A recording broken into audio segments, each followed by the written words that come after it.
ஒரு கேள்வியும் இல்லை. நான் ஆன்மீக பாதையில் தான் இருக்கிறேனா? இது ஒரு கேள்வி வந்துருச்சு. எப்படி ஒரு கேள்வி இல்லைன்னு சொல்ல முடியும் நீங்க?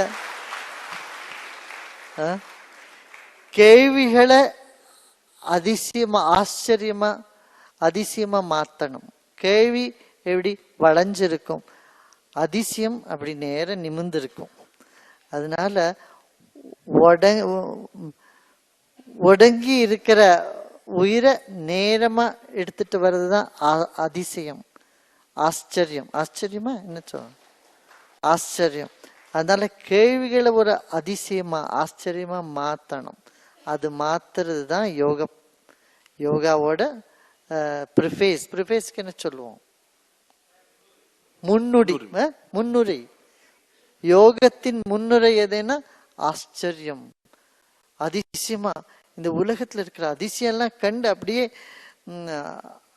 அசந்து போறது. அசந்து போனோம்னா அப்பதான் அந்த அசந்து போறதுலதான் யோகத்தோட முன்னுரை அப்படின்னு சொல்லியிருக்காங்க.